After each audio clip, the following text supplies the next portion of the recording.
मैं वो लड़का हूँ जो पोर्न की दुनिया में पागल था, जिसकी कमजोरी को देखकर गर्लफ्रेंड ने भी साथ छोड़ दिया। मैं वो लड़का हूँ जिसकी शक्ल को देखकर घर वाले भी ताने मारने लगे। मैं वो लड़का हूँ जिस पर पड़ोसी निकम्मा कहते थे और दोस्त भी मजाक उड़ाते थे। मैं वो लड़का हूँ जो खुद को इतना कमजोर महसूस करता था कि के ख्याल आने लगे थे। लेकिन आज मैं वो इंसान हूं जो सफल बिजनेसमैन बन चुका है, और ये सब संभव हुआ है सिर्फ एक चीज की वजह से, वो है ब्रह्मचर्य। जी हाँ, ब्रह्मचर्य की ताकत ने मेरी जिंदगी को पूरी तरह से बदल दिया। वो कैसे? क्या है ब्रह्मचर्य की वो शक्ति जिसने मुझे टूटने से बचाया और मुझे एक नई ऊंचाई पर पहुंचाया? ये कहानी सिर्फ मेरी नहीं है, ये उन सभी के लिए है जो खुद को कमजोर समझते हैं, जो हार मान चुके हैं, या जो सोचते हैं कि उनकी जिंदगी में कुछ नहीं बदल सकता। अगर आप जानना चाहते हैं कि कैसे मैंने ब्रह्मचर्य के दम पर अपनी टूटी हुई जिंदगी को बदल दिया, तो दोस्तों, अगर आप सोच रहे होंगे कि ये कहानी मेरी है, लेकिन नहीं, ये कहानी है अभिजीत की। जी हाँ, अभिजीत वो लड़का जिसे पोर्न की लत ने बर्बाद कर दिया था। गर्लफ्रेंड ने छोड़ा,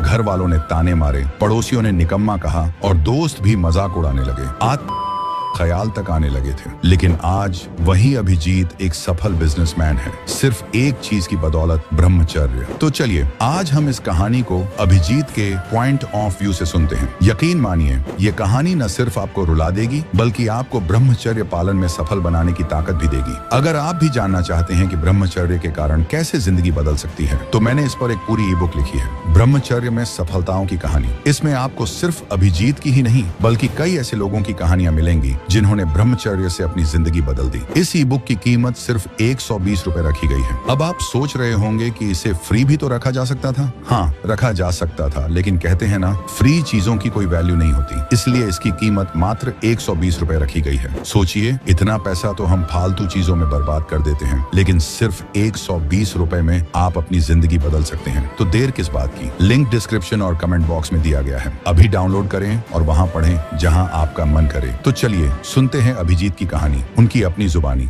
मैं वो लड़का हूँ जो कभी सपनों में जीता था, वो सपने जो अब सिर्फ बिखर चुके हैं। मैं अभिजीत एक ऐसा लड़का जो एक वक्त अपनी ही गंदी आदतों का गुलाम बन चुका था। सब कुछ अच्छा चल रहा था, या शायद मुझे लगता था कि अच्छा चल रहा है। मेरा एक खूबसूरत रिश्ता था, घर में सब ठीक था, दोस्त भी मेरे साथ थे। लेकिन फिर धीरे धीरे मेरी एक बुरी लत ने मेरी पूरी जिंदगी को बर्बाद कर दिया। वो लत थी पोर्न। शुरुआत में लगा कि ये सिर्फ एक छोटी सी आदत है जो बस टाइम पास के लिए है, लेकिन धीरे धीरे ये आदत मेरे अंदर इस कदर घर कर गई कि मैं खुद से दूर होता चला गया। पहले दिन में एक बार, फिर दिन में कई बार, और फिर हर वक्त, हर घड़ी बस इसी के बारे में सोचने लगा। मेरे दिमाग में हर वक्त गंदे ख्याल चलते रहते थे। मैं खुद को रोक नहीं पा रहा था। एक तरह से मैं इसका गुलाम बन चुका था। मुझे नहीं पता था कि ये आदत मेरी असली दुनिया को बर्बाद करने वाली है। पहले मेरी गर्लफ्रेंड मुझसे बहुत प्यार करती थी, वो मुझे समझती थी, मेरे हर दर्द में साथ देती थी। लेकिन जैसे जैसे मैं इस लत में डूबता गया, वैसे वैसे मैं उससे दूर होता गया। हम पहले घंटों बातें किया करते थे, अब मेरी बातें कम हो गई थी। मैं उसके मैसेज का जवाब देने में देर करने लगा। जब भी वो मुझसे मिलने आती, मैं उदास और थका हुआ लगता था। वो पूछती, तुम बदल क्यों रहे हो? और मैं बहाने बना देता। लेकिन फिर एक दिन सब कुछ टूट गया। एक दिन जब मैं उसके साथ बैठा था, उसने मेरी आंखों में देखा और कहा, अभिजीत, तुम पहले जैसे नहीं रहे, तुमसे प्यार करके अब अफसोस हो रहा है। मैं चौंक गया। वो लड़की जो कभी मुझे दुनिया से ज्यादा प्यार करती थी, आज मुझे छोड़ने की बात कर रही थी। मैंने उससे पूछा, क्यों?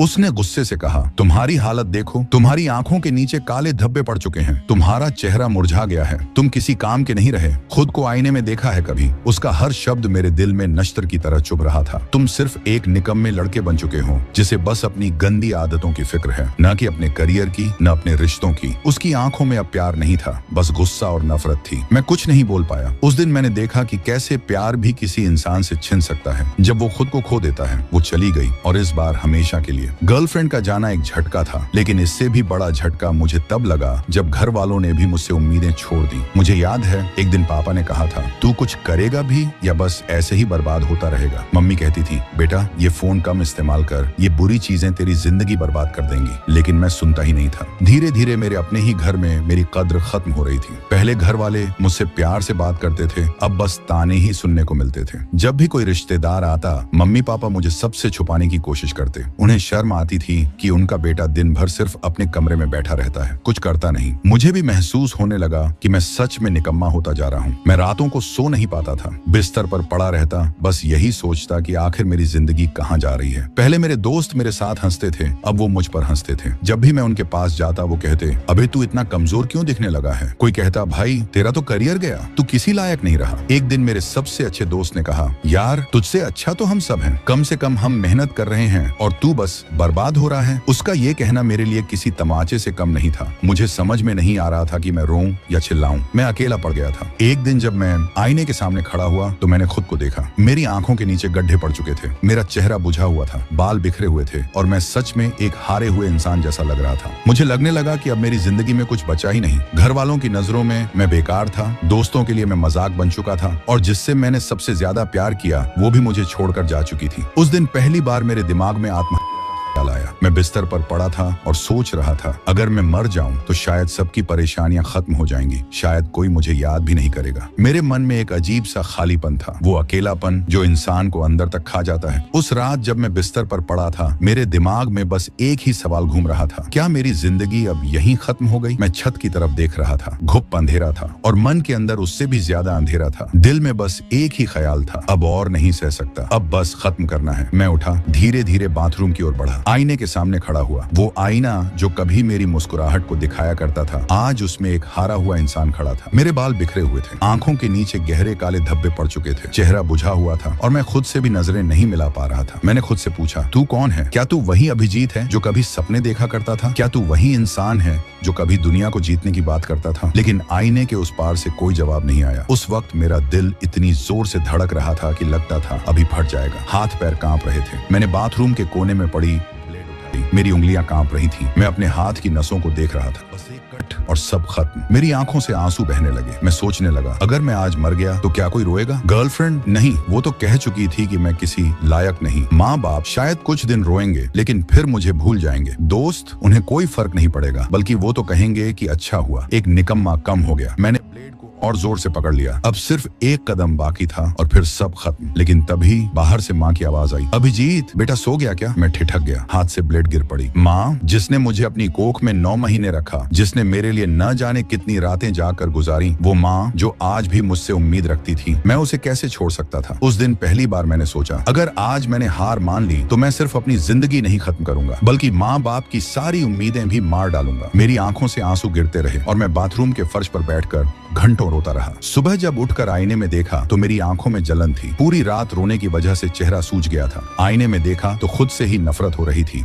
शरीर कमजोर था, दिमाग और भी ज्यादा। मैं चाहता था कि सब कुछ ठीक हो जाए, लेकिन सालों से जो आदत बन चुकी थी वो एक दिन में कैसे छूटती। सुबह से ही शरीर बेचैन होने लगा। दिमाग ने फिर से वही रास्ता अपनाने को कहा। दिल ने कहा बस एक बार और, फिर छोड़ देना। लेकिन मैंने खुद से वादा किया था। मैं बिस्तर पर पड़ा छत को घूर रहा था। पूरा शरीर गर्म हो रहा था, जैसे किसी नशेड़ी को ड्रग्स न मिले तो तड़पता है, वैसे ही मैं तड़प रहा था। नहीं अभिजीत नहीं, मैंने खुद से कहा। लेकिन अंदर से एक आवाज आई, तू छोड़ नहीं सकता, तू फिर से वही करेगा, तुझसे कुछ नहीं होगा। और मैंने हार मान ली। हाँ, मैं फिर से गिर गया, लेकिन इस बार कुछ अजीब हुआ। पहले जब मैं इस गंदी आदत में पड़ता था तो खुशी मिलती थी, लेकिन इस बार बस गिल्ट था। खुद से घिन आ रही थी। आईने में देखा और खुद से कहा, तू सच में निकम्मा है। मैं बाथरूम से निकला और सीधे कमरे में आकर बैठ गया। आंखें झुकी हुई थी। अचानक माँ दरवाजे पर आई। उन्होंने देखा कि मैं सिर पकड़े बैठा हूँ। उन्होंने धीरे से पूछा, बेटा सब ठीक है? मैंने झूठ बोल दिया, हाँ माँ, बस सिर में दर्द है। उन्होंने मेरे सिर पर हाथ रखा और उसी पल मेरी आंखों में आंसू आ गए। माँ चली गई, लेकिन मैं वहीं बैठा रहा। खुद से एक ही सवाल पूछता रहा, क्या मैं पूरी जिंदगी इसी गंदगी में डूबा रहूंगा? उस रात मैंने अपने कमरे का दरवाजा बंद किया। एक पुरानी डायरी निकाली जिसे मैं सालों पहले लिखा करता था। पहला पन्ना खोला, अभिजीत का सपना, एक बड़ा बिजनेसमैन बनना। मैं कांप गया। ये वही अभिजीत था जो एक वक्त सपने देखा करता था, जो अपने माता पिता को गर्व महसूस कराना चाहता था। लेकिन आज वो लड़का बाथरूम में बैठकर खुद से नफरत कर रहा था। मैंने खुद पूछा, अगर आज मर भी गया तो क्या फर्क पड़ेगा? एक और निकम्मा कम हो जाएगा। बस नहीं, अब मुझे बदलना था। मैंने एक कागज निकाला और खुद से एक वादा लिखा, मैं इस गंदगी को छोड़ूंगा, मैं अपने सपने पूरे करूंगा, मैं अपने माँ बाप को गर्व महसूस कराऊंगा। लेकिन यह आसान नहीं था। मुझे अपने शरीर और दिमाग से जंग लड़नी थी। और यही मेरी असली परीक्षा थी। उस रात मैंने खुद से वादा तो कर लिया था, लेकिन ये सिर्फ कागज पर लिखा हुआ एक झूठा वादा था या मैं इसे सच में निभा सकता था, ये सवाल अब भी बाकी था। अगले दिन सुबह उठते ही फिर वही तड़प शुरू हो गई। दिमाग ने कहा बस एक बार और, कल से पक्का छोड़ देंगे, लेकिन नहीं, इस बार मैं नहीं गिरना चाहता था। तो अब करोगे क्या? दिमाग ने पूछा। मैंने खुद से कहा मुझे इस लत से बाहर निकलना है, लेकिन कैसे? उस दिन मैं YouTube पर बिना मकसद के कुछ देख रहा था जब अचानक एक वीडियो सामने आया, ब्रह्मचर्य, वो शक्ति जो तुम्हारी जिंदगी बदल सकती है। मैंने पहले इसे इग्नोर किया। ब्रह्मचर्य, ये क्या बकवास है? लेकिन अंदर से एक आवाज आई, तूने सब कुछ ट्राई कर लिया, ये भी देख ले, क्या पता कुछ मदद मिल जाए। वीडियो प्ले किया। पहले 2 मिनट तक तो मैं इसे मजाक समझता रहा, लेकिन जैसे जैसे बातें आगे बढ़ी मेरा पूरा शरीर कांपने लगा। जो लड़का अपनी इच्छाओं पर कंट्रोल नहीं कर सकता वो दुनिया में कुछ बड़ा नहीं कर सकता। ब्रह्मचर्य सिर्फ सेक्स से दूरी नहीं है, ये तुम्हारी आत्मशक्ति को जगाने का रास्ता है। तुम अपनी बर्बादी के खुद जिम्मेदार हो, लेकिन अगर चाहो तो खुद को इस दलदल से बाहर निकाल सकते हो। ये बातें सुनकर मेरे दिल में कुछ चुभने लगा। क्या सच में ये सब मुझ पर लागू होता है? क्या सच में ब्रह्मचर्य मुझे इस नरक से निकाल सकता है? मैंने उसी पल फैसला कर लिया, आज से ब्रह्मचर्य का पालन करूंगा। लेकिन मैंने सोचा भी नहीं था कि यह फैसला मेरी जिंदगी की सबसे बड़ी जंग बनने वाला था। पहला ही दिन सबसे कठिन था। हर सेकंड मेरे शरीर में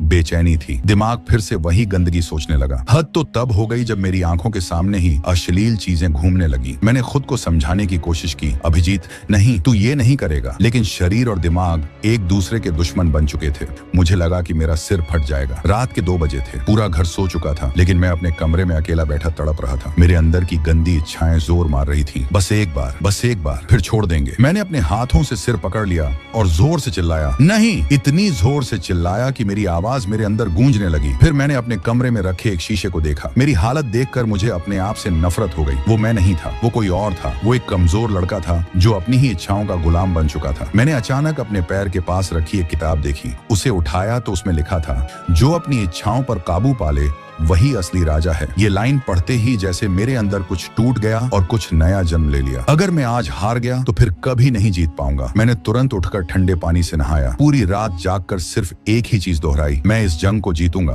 पहली रात जैसे तैसे कटी। ऐसा लग रहा था जैसे मैंने कोई बहुत बड़ा युद्ध जीत लिया हो, लेकिन ये जंग अभी लंबी चलने वाली थी। अगले दिन सुबह उठा तो शरीर में एक अजीब सी सुस्ती थी। दिमाग भारी लग रहा था। आंखों के नीचे हल्की सूजन थी। ऐसा लग रहा था जैसे रात भर जागने के बाद शरीर जवाब दे रहा हो। नाश्ते की टेबल पर बैठा तो माँ ने पूछा, क्या हुआ, ठीक तो है? मैंने जबरदस्ती मुस्कुराकर कहा, हाँ, बस नींद नहीं आई रात को। लेकिन सच्चाई सिर्फ मैं जानता था। अंदर एक अजीब बेचैनी थी। मन बार बार वही करने को कह रहा था जिससे मैं भाग रहा था। जैसे ही कमरे में अकेला बैठा वो सब यादें फिर से ताजा होने लगी। वो वीडियोस, वो तस्वीरें, वो एहसास। बस एक बार देख लेने से क्या फर्क पड़ेगा? दिमाग ने फुसफुसाया। हाथ खुद ब खुद मोबाइल की तरफ बढ़ने लगे। स्क्रीन अनलॉक करने ही वाला था कि अंदर से एक और आवाज आई, अगर अभी हार गया तो फिर कभी जीत नहीं पाएगा। दिल की धड़कन तेज हो गई। मैं घबरा गया।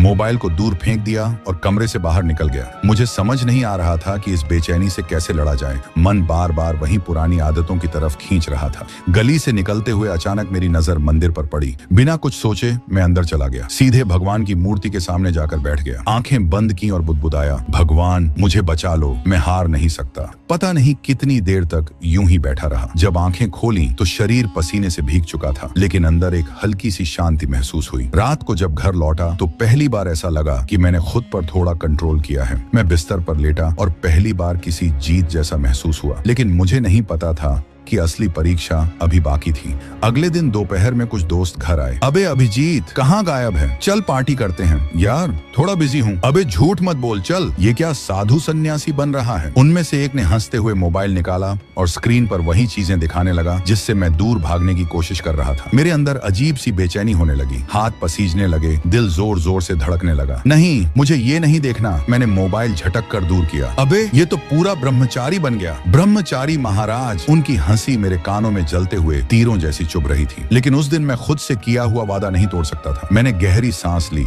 और बस इतना कहा, मुझे हंसाओ मत, खुद को देखो। जिस दिन मैं सफल हो जाऊंगा उसी दिन तुम लोग मेरे पास आओगे और कहोगे, भाई हमें भी वो रास्ता बता दो। इतना कहकर मैं वहां से चला गया। रात को जब कमरे में बैठा तो आज का पूरा दिन दिमाग में घूमने लगा। ये सिर्फ 7 दिन की परीक्षा नहीं थी, ये तो पूरी जिंदगी का सफर था। आज पहली बार महसूस हुआ कि ब्रह्मचर्य अपनाना सिर्फ गंदी आदतें छोड़ना नहीं है, बल्कि खुद को पूरी तरह से नया इंसान बनाना है। शाम को मैं अपने कमरे में अकेला बैठा था। दिल में हल्की सी शांति थी, लेकिन दिमाग के किसी कोने में एक बेचैनी अब भी बनी हुई थी। ब्रह्मचर्य अपनाने का फैसला तो कर लिया था, लेकिन मन में सवाल उठ रहा था, क्या मैं वाकई इसे निभा पाऊंगा? रात बढ़ती गई, मैं बिस्तर पर लेट गया, लेकिन नींद कोसों दूर थी। अचानक दिमाग फिर से वही पुरानी यादें खींचने लगा। मोबाइल पास में रखा था और अंदर से एक आवाज आई, बस एक बार देख लेने में क्या जाता है। दिल की धड़कन तेज होने लगी, हाथ धीरे धीरे मोबाइल की तरफ बढ़ने लगे। स्क्रीन ऑन की, उंगलियां ऑटोमेटिक तरीके से वही सब सर्च करने के लिए बढ़ने लगी जिसे मैं छोड़ना चाहता था। लेकिन तभी आंखों के सामने वो सारी बातें घूम गईं। गर्लफ्रेंड का मजाक उड़ाना, घर वालों की ताने, पड़ोसियों का निकम्मा कहना, दोस्तों का हंसना। अगर आज हार गया तो फिर कभी जीत नहीं पाएगा। मैंने झटके से मोबाइल बंद किया और बिस्तर से उठकर खड़ा हो गया। इतनी बेचैनी कभी महसूस नहीं की थी। ऐसा लग रहा था जैसे पूरा शरीर तड़प रहा हो, दिमाग में कोई जंग चल रही हो। मैं कमरे में बेचैनी से इधर उधर घूमने लगा। हे भगवान, मुझे बचा लो, इतना कहते ही आंखों से आंसू गिरने लगे। सच कहूं, उस दिन पहली बार एहसास हुआ कि इस बुरी आदत से निकलना कोई आसान काम नहीं था। ये सिर्फ एक लत नहीं थी, ये एक जंजीर थी जिसने मुझे जकड़ रखा था। तभी अचानक दिमाग में एक ख्याल आया, अगर मैं इसी बेचैनी के साथ बिस्तर पर पड़ा रहा तो कुछ ही देर में फिर हार जाऊंगा। मैंने झट से अपने शूज पहने और घर से बाहर निकल गया। रात के 12 बज रहे थे। पूरी गली सुनसान थी, ठंडी हवा चल रही थी, लेकिन अंदर जैसे कोई आग जल रही थी। मैं बिना रुके दौड़ने लगा। हाँ, मैं दौड़ रहा था जैसे कोई इस गंदी दुनिया से भाग रहा हो, जैसे कोई खुद को बचाने के लिए दौड़ रहा हो। 10 मिनट, 20 मिनट, सांस फूलने लगी, पैर जवाब देने लगे, लेकिन मैं नहीं रुका। जब थक कर एक मंदिर के सामने पहुंचा तो वहीं बैठ गया। ठंडी हवा लग रही थी, लेकिन शरीर अब भी तप रहा था। मैंने आसमान की तरफ देखा और धीरे से कहा, मैं इस लड़ाई में जीतूंगा। और सच बताऊं, उस दिन के बाद से सब कुछ बदलने लगा था। उस रात के बाद ऐसा नहीं था कि सब कुछ आसान हो गया, नहीं, असली जंग तो अब शुरू हुई थी। सुबह जब उठा तो मन में थोड़ा आत्मविश्वास था। हाँ, मैंने कल रात खुद को रोक लिया, अब मैं बदल जाऊंगा। लेकिन मुझे नहीं पता था कि ब्रह्मचर्य की राह पर चलना सिर्फ एक रात की लड़ाई नहीं, बल्कि हर दिन, हर पल का संघर्ष था। सुबह सुबह जैसे ही मोबाइल उठाया, इंस्टाग्राम खोला तो वहां वही पुराने पेज सामने आ गए। ग्लैमरस फोटो, शॉर्ट वीडियोस, बस कुछ ही सेकंड्स में मन भटकने लगा। अंदर से वही पुरानी आवाज, बस एक बार देख लो, कुछ नहीं होगा। नहीं, मैंने झटके से मोबाइल बंद कर दिया और गहरी सांस ली। लेकिन ये इतनी आसान लड़ाई नहीं थी। दिमाग जैसे झगड़ा कर रहा था, पुराने दिनों की यादें तंग कर रही थीं, शरीर में बेचैनी थी। मैंने खुद को संभालने के लिए जल्दी जल्दी कपड़े पहने और बाहर निकल गया। फिर से वही दौड़, फिर से वही संघर्ष। लेकिन अब एक और समस्या थी, आसपास के लोग। घर वालों को मेरी ये अचानक बदली हुई दिनचर्या अजीब लगने लगी। माँ ने पूछा, तू सुबह सुबह कहाँ भागता रहता है? मैं क्या जवाब देता? क्या कहता कि माँ, मैं अपनी सबसे गंदी आदत से लड़ रहा हूँ। दोस्तों ने फोन करना शुरू किया, भाई आज पबजी खेल रहे हो? नहीं यार, मैं बिजी हूँ। अबे क्या हो गया तुझे? कोई लड़की वड़की का चक्कर तो नहीं? मैं हंस दिया, लेकिन अंदर से मुझे एहसास हो रहा था कि ब्रह्मचर्य का रास्ता अकेले ही तय करना होगा। ये लड़ाई मैं किसी के साथ मिलकर नहीं लड़ सकता। फिर असली परीक्षा तब आई जब मेरी गर्लफ्रेंड का कॉल आया। अब तो मुझे याद भी नहीं करता। मैं चुप रहा। तू ठीक तो है? पहले तो दिन भर मेरे मैसेज करता था, अब मेरा हाल भी नहीं पूछता। ये वो लड़की थी जिसे मैं टूट कर चाहता था, लेकिन अब मैं जान गया था कि मेरी कमजोरी भी वही थी। जब उसने मुझे छोड़ा था तब दर्द हुआ था, लेकिन अब मैं समझ चुका था कि मेरा सारा दुख, मेरी सारी तकलीफों की असली जड़ मेरी खुद की कमजोरी थी। मैं ब्रह्मचर्य से दूर था, आत्म संयम से दूर था। तू कुछ बोल क्यों नहीं रहा? मैंने गहरी सांस ली और कहा, अब मुझे खुद को बदलना है। मतलब ये कि मुझे अब किसी सहारे की जरूरत नहीं। फोन पर कुछ सेकंड की खामोशी थी। फिर उसने ठंडी आवाज में कहा, अच्छा तो अब मैं तेरे लिए एक सहारा थी? मैं जानता था कि मेरी बात उसे चुभी थी, लेकिन यही सच था, तू बहुत बदल गया है। हाँ, और अब मैं खुद को और ज्यादा बदलूंगा। और मैं फोन काट चुका था। उस दिन पहली बार मैंने महसूस किया कि अगर मुझे वाकई ब्रह्मचर्य की राह पर चलना है तो मुझे हर उस चीज से खुद को अलग करना होगा जो मुझे कमजोर बनाती है, चाहे वो इंसान हो, आदत हो या फिर मेरी अपनी इच्छाएं। गर्लफ्रेंड से ब्रेकअप के बाद एक अजीब शांति महसूस हुई। पहले तो लगा कि मैं अकेला रह गया हूँ, लेकिन धीरे धीरे एहसास हुआ कि मैं अब आजाद हूँ। अब मुझे किसी के मैसेज का इंतजार नहीं था, किसी को खुश करने के लिए खुद को तोड़ना नहीं था। लेकिन सवाल ये था कि इस नई आजादी का मैं क्या करूँ? पहले जब भी अकेला महसूस करता तो मोबाइल उठाकर फालतू की चीजें देखना शुरू कर देता, लेकिन अब मैंने मोबाइल में कुछ नया सर्च करना शुरू किया। ऑनलाइन पैसे कैसे कमाएं? ब्रह्मचर्य का पालन शुरू करने के बाद एक बात साफ महसूस होने लगी थी, मेरी सोचने समझने की शक्ति बढ़ रही थी। जो चीजें पहले मुझे मुश्किल लगती थीं, अब उनमें दिलचस्पी आने लगी। मैंने गूगल और यूट्यूब पर घंटों रिसर्च करना शुरू किया। ड्रॉप शिपिंग क्या होती है, एफिलिएट मार्केटिंग कैसे काम करती है, ब्लॉगिंग से पैसे कैसे कमा सकते हैं। धीरे धीरे मेरे अंदर एक अलग तरह की भूख जागने लगी। पहले जो समय मैं इंस्टाग्राम एंड गेम्स में बर्बाद करता था, अब वही समय मैं नए बिजनेस आइडिया सीखने में लगाने लगा। एक दिन एक वीडियो देखा जिसमें एक लड़का कह रहा था, अगर तुम रोज 8 घंटे सोशल मीडिया पर बर्बाद कर सकते हो तो क्या 8 घंटे खुद का बिजनेस सीखने में नहीं लगा सकते? ये लाइन सीधे मेरे दिल में लगी। मैंने तय कर लिया, अब बस बहुत हो चुका है। शुरुआत में मैं बहुत कंफ्यूज था कि कौन सा बिजनेस शुरू करूं, लेकिन ब्रह्मचर्य के चलते अब मेरी मेमोरी और एकाग्रता तेज हो गई थी, तो चीजों को समझने में ज्यादा वक्त नहीं लग रहा था। मैंने एफिलिएट मार्केटिंग से शुरुआत की। अमेज़न, फ्लिपकार्ट जैसी साइट्स पर जाकर देखा कि लोग कैसे उनके प्रोडक्ट्स प्रमोट करके पैसे कमा रहे हैं। फिर मैंने एक इंस्टाग्राम पेज बनाया और उस पर हेल्थ और फिटनेस से जुड़े प्रोडक्ट्स शेयर करने लगा। पहले कुछ दिन तो कोई रिस्पॉन्स नहीं आया, लेकिन धीरे धीरे लोग पेज पर आने लगे। फिर एक दिन मुझे पहली कमाई हुई 250 रुपए, सिर्फ 250 रुपए। लेकिन उस दिन मैं इतनी खुशी महसूस कर रहा था जैसे करोड़पति बन गया हूँ, क्योंकि ये 250 रुपए मेरी मेहनत के थे, मेरी लगन के थे, और सबसे बड़ी बात, ये ब्रह्मचर्य के कारण आए थे। अगर मैं पहले जैसा होता तो शायद यही वक्त मोबाइल पर गलत चीजें देखने में बर्बाद कर देता। लेकिन अब मेरा फोकस पूरी तरह बदल चुका था। अब मैं ज्यादा मेहनत करने लगा। मेरी सोचने की क्षमता इतनी बढ़ चुकी थी कि मैं हर दिन 10 से 12 घंटे बिना थके काम कर सकता था। पहले जिस चीज को सीखने में मुझे हफ्तों लग जाते, अब वो सिर्फ 1 से 2 दिन में समझ आने लगी। जो टॉपिक्स पहले बोरिंग लगते थे, अब उनमें इतनी रुचि आने लगी कि मैं खुद से नई चीजें एक्सप्लोर करने लगा। सबसे बड़ी बात, अब मेरा आत्मविश्वास बढ़ने लगा था। अब मैं सिर्फ एफिलिएट मार्केटिंग ही नहीं, बल्कि कंटेंट राइटिंग,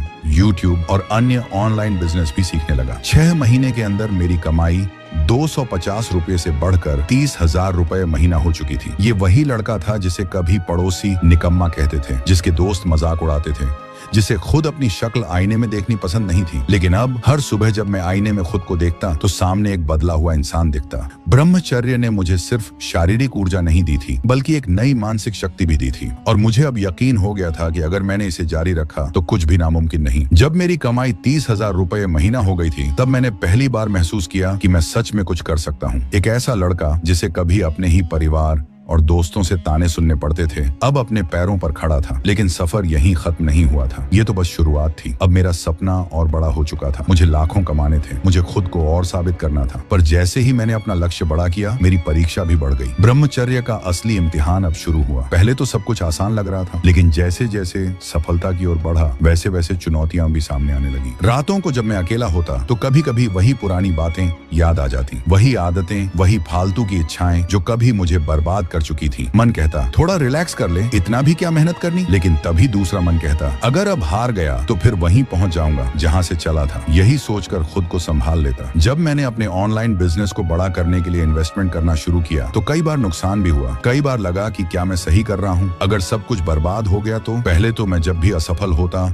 हिम्मत हार जाता था, लेकिन ब्रह्मचर्य ने मुझे धैर्य सिखा दिया था। अब असफलता से डर नहीं लगता था, बल्कि उसे सीखकर और आगे बढ़ने की ताकत मिलती थी। सोशल मीडिया का इस्तेमाल बिजनेस के लिए जरूरी था, लेकिन वहीं से सबसे बड़ा खतरा भी था। कई बार जब मैं इंस्टाग्राम या फेसबुक पर मार्केटिंग के लिए जाता तो कुछ देर बाद खुद को फालतू की चीजों में उलझा हुआ पाता। पहले मैं खुद पर कंट्रोल नहीं कर पाता था, लेकिन ब्रह्मचर्य की वजह से अब मेरी इच्छाओं पर मेरा नियंत्रण था। जैसे ही ध्यान भटकता, तुरंत खुद को रोक लेता और वापस अपने काम में लग जाता। धीरे धीरे मेरी मेहनत रंग लाने लगी। मैंने अपनी एफिलिएट वेबसाइट को और बेहतर किया। यूट्यूब से कमाई शुरू हुई, एक कोर्स सेल किया और उसे ऑनलाइन बेचना शुरू किया। 6 महीने बाद मेरी कमाई 1 लाख रुपए महीना हो चुकी थी। जिस लड़के को लोग निकम्मा कहते थे, अब वही लड़का अपने घर का खर्च चला रहा था। घर वाले जो कभी मेरी शक्ल देखकर ताने मारते थे, अब मुझ पर गर्व करते थे। जिन दोस्तों ने कभी मेरा मजाक उड़ाया था, अब वही मुझसे सलाह लेने आने लगे थे। लेकिन सबसे बड़ी जीत मेरे अंदर की थी। अब मैं अपनी इच्छाओं का गुलाम नहीं था, अब मैं अपने भविष्य का मालिक था। ब्रह्मचर्य ने मुझे सिर्फ गलत आदतों से नहीं बचाया, बल्कि मुझे जिंदगी जीने का सही तरीका सिखाया। पहले मैं सिर्फ मजे के लिए जी रहा था, अब मैं अपने लक्ष्य के लिए जी रहा था। पहले छोटी छोटी बातों पर हार मान जाता था, अब मुश्किलें देखकर और मजबूत बन जाता था। पहले दिमाग में बस उलझने थीं, अब दिमाग पूरी तरह शांत और फोकस था। ये सब कुछ ब्रह्मचर्य की शक्ति से हुआ था, जिसने मेरे अंदर के उस इंसान को जगा दिया था जिसे मैं खुद भी नहीं जानता था। और यही मेरी सबसे बड़ी जीत थी। जब मेरी कमाई 1 लाख रुपए महीना हो गई, तब ऐसा महसूस हो रहा था कि मैंने अपनी जिंदगी को पूरी तरह से बदल लिया है। मैं खुद को देखता था और मुझे यकीन नहीं हो रहा था कि ये वही लड़का है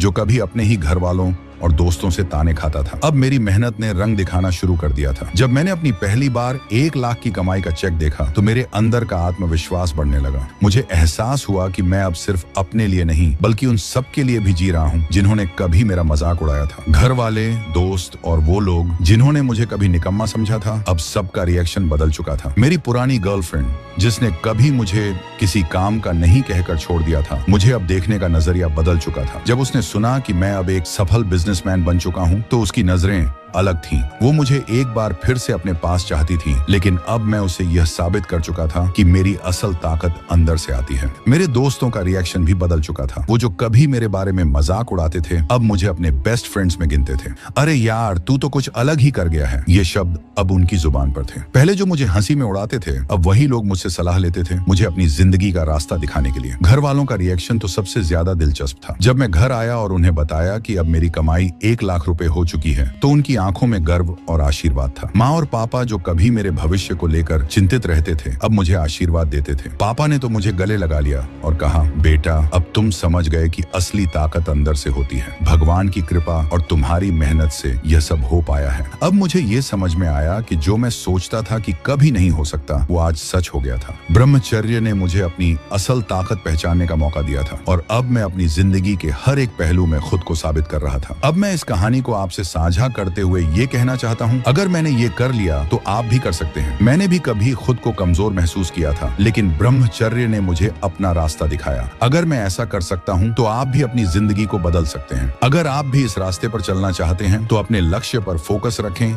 मेहनत करें और हर एक दिन खुद को बेहतर बनाएं। आप भी इस दुनिया में वो बन सकते हैं जो आप हमेशा से बनना चाहते थे। तो दोस्तों, ये थी अभिजीत की कहानी, जो न सिर्फ प्रेरणादायक है, बल्कि यह हमें यह सिखाती है कि अगर सच्ची मेहनत और ब्रह्मचर्य के मार्ग पर चलें तो हम अपनी जिंदगी को बदल सकते हैं। कैसी लगी आपको यह कहानी? कमेंट करके जरूर बताइए। अगर आपको यह कहानी प्रेरणादायक लगी हो तो लाइक जरूर करें और इसे अपने दोस्तों के साथ शेयर करें, ताकि और लोग भी इससे प्रेरणा ले सकें। साथ ही हमारे चैनल को सब्सक्राइब करना न भूलें, ताकि आप आने वाले और भी मोटिवेशनल वीडियोस को मिस न करें। अगर आपको मेरी तरफ से और कोई हेल्प या गाइडेंस चाहिए तो आप मेरे टेलीग्राम चैनल पर जुड़ सकते हैं। लिंक डिस्क्रिप्शन में है। वहां मैं आपको और अधिक मोटिवेशनल टिप्स और गाइडेंस दूंगा। और हाँ, ई बुक को डाउनलोड करना न भूलना, क्योंकि वहां और भी महान व्यक्तियों की कहानी लिखी है। लिंक डिस्क्रिप्शन और कमेंट बॉक्स में भी पिन किया गया है। धन्यवाद।